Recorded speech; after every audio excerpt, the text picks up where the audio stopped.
Welcome to the Team Game Learning Study. Today you will learn and play a game called Pandemic in a team with 3 other players. During today's tutorial, I will teach you the basic rules of the game and show you the interface on the iPad, which you will need to learn to play later.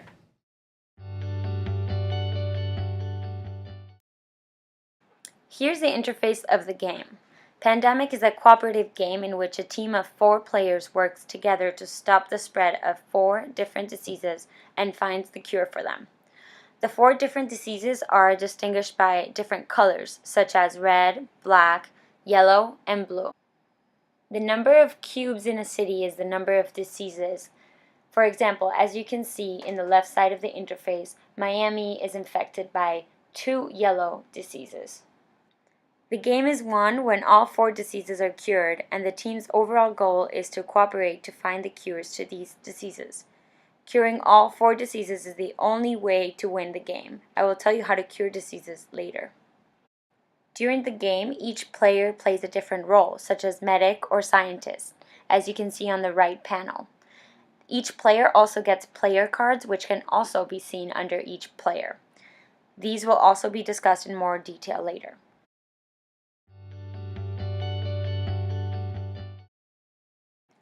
First, I will explain the initial setup of the game.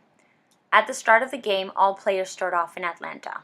Some cities will be infected already. They may have 1, 2, or 3 cubes. Let's look at an example.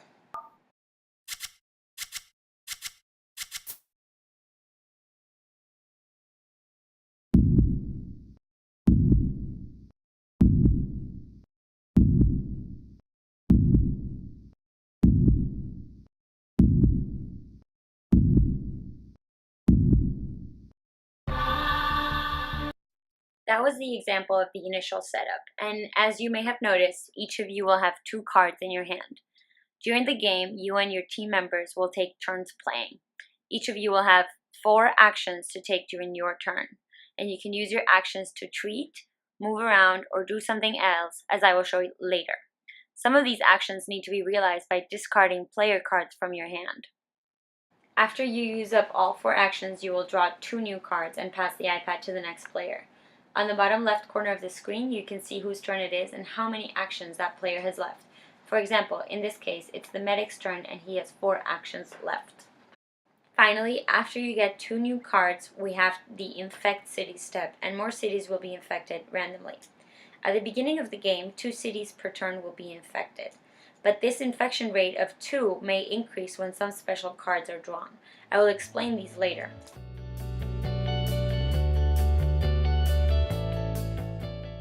As I said earlier, you can take 4 actions per turn. Those actions can be done with the buttons on the interface. Now let's talk about the 6 buttons on the bottom of the screen.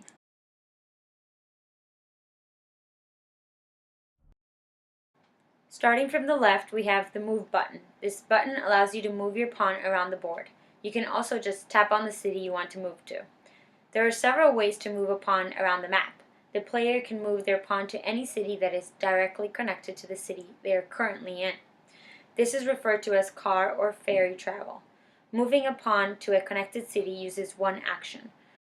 For example, a pawn wants to move to Washington. The pawn is in Atlanta, you click Move, and then you click on Washington. The player can also travel via charter flight. This is done by discarding one of the cards that the player is currently holding to travel to the city corresponding to that card. In this clip, the pawn is in Washington, and by discarding the Largos card, she can travel directly to Largos. If the player has the card corresponding to the city they are currently in, they can discard that card and travel to any city on the map. This is referred to as direct flight. In this example, the pawn is in Riyadh, and by discarding the Riyadh card, it can travel to any city. For example, Hong Kong.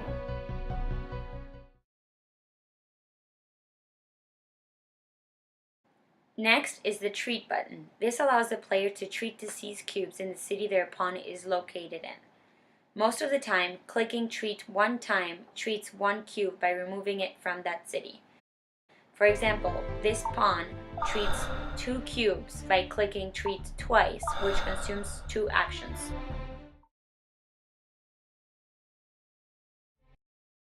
The next button is the Build button. This button allows the player to build a research station.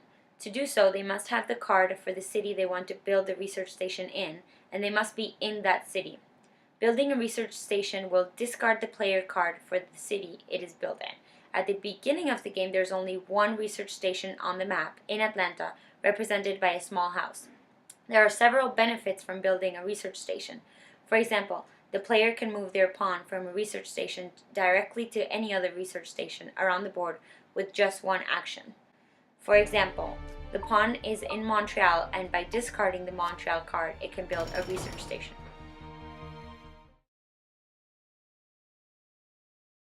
Next is the Cure button. The Cure action must be done at a research station, which is another benefit of building research stations. To cure a disease, you must have 5 cards of the same color. This is the only way to cure a disease. Remember, you need to cure all 4 diseases in order to win the game collectively as a team. As you can see, the medic has the 5 cards needed to cure the yellow disease. So first you move to the city with the research station, and then you click Cure. Once a disease is cured, its symbol on the top panel changes from a circle to a bottle.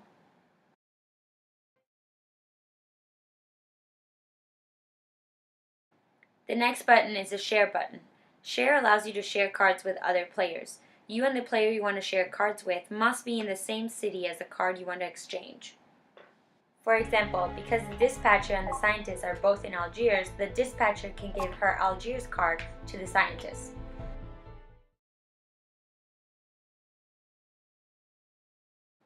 And finally, there is the Pass button. If you decide that you do not want to use your remaining actions to move, treat, cure, build, or share, you can use the Pass button to skip the rest of your actions. Obstacles exist during the game. The 2 most disruptive obstacles are epidemic cards and outbreaks.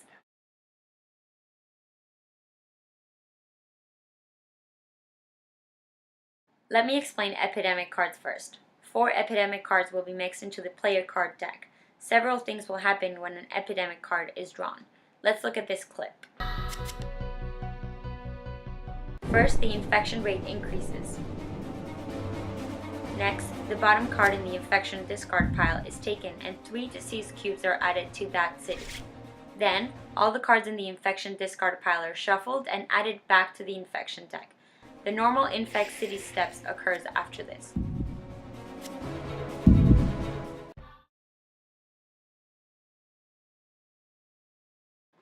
A city cannot have more than 3 disease cubes, and when a disease cube is added to a city that already has 3, an outbreak occurs instead. When this happens, a disease cube is added to every city connected to the city where the outbreak occurred. This can result in a chain reaction of outbreaks if many cities with 3 disease cubes are clustered together.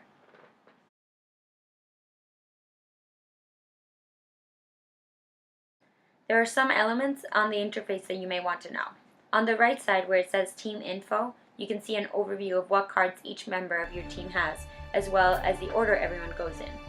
On the left side, you can see a history of the cards that have gone into the infection discard pile, as well as the player discard pile. At the top of the screen, you're given the number of player cards remaining, the number of disease cubes of each type of disease remaining, the number of research stations remaining, and the number of outbreaks that have occurred, as well as the current infection rate. Tapping the top of the screen allows you to see the infection meter. These obstacles will largely hinder your team's progress toward winning the game and therefore need to be handled effectively.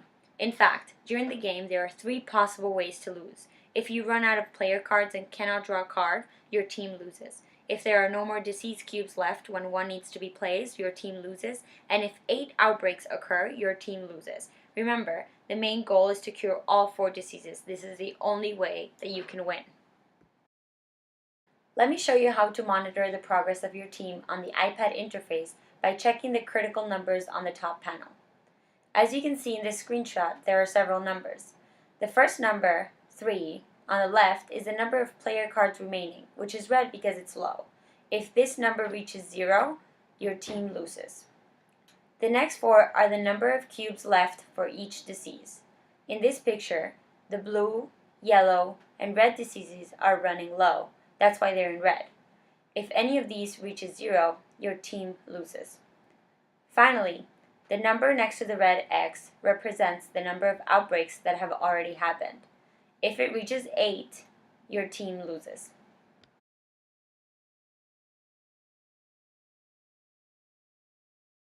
Now let me introduce you to the 4 different roles in the game.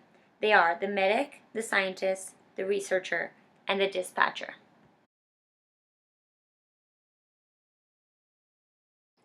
The medic can remove all disease cubes from a city at one time when he clicks treat once. And when a disease has been cured, he removes all disease cubes of that color simply by being in a city with disease cubes.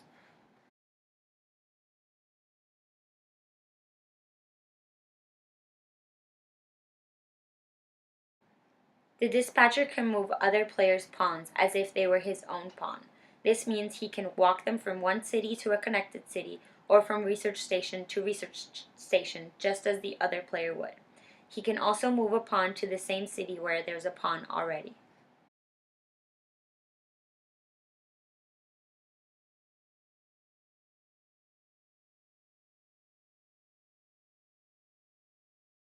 The researcher can give any of her cards to another player as long as both players are in the same city. The cards she gives another player does not have to match the city they are in. Although she can give away cards at will, she cannot take cards from another player unless she and that player are in the same city as the card she wants to take.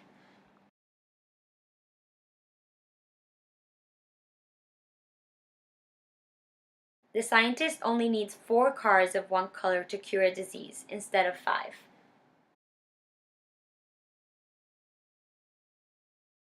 There are 5 special event cards that you can encounter during the game. These cards can help you make great progress in the game if used properly. They are Airlift, which allows you to move any pawn to any city.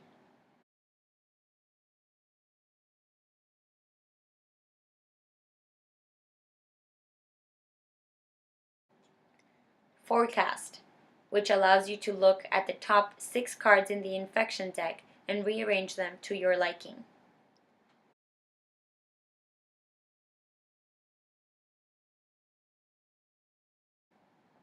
Government Grant, which allows you to add a research station to any city. You do not have to be in the city you want to build a research station in to use this card. One Quiet Night, which allows you to skip the next Infect City step.